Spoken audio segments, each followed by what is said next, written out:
जब बेटों का जन्म हुआ तो पूरे गांव में लड्डू बंटवाया था मैंने। जब घर आई मेरी एक नन्ही सी गुड़िया, छुप कर कमरे में आंसू बहाया था मैंने। नादान था मैं जो बेटी और बेटी में फर्क करता था।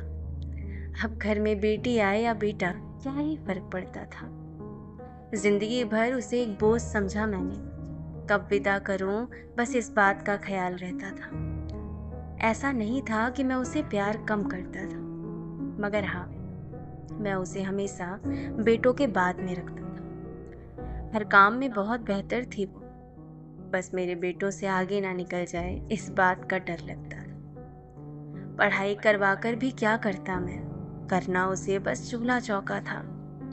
वक्त आया विदा हुई घर से, मानो घर में मातम सा पसरा था। मैं खुश तो था कि बेटी एक अच्छे घर विदा हुई,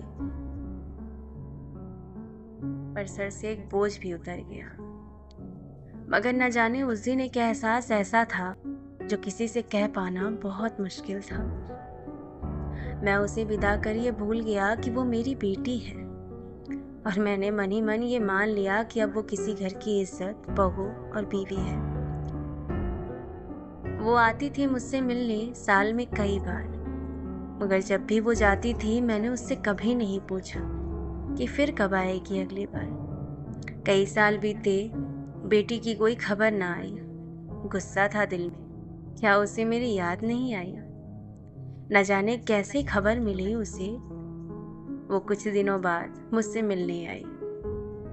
न जाने क्यों इस बार उसे देख मेरी आंखें भर आई। वो सोच में पड़ गई, मगर देख कर वो मेरी हालत न जाने कैसे समझ गई।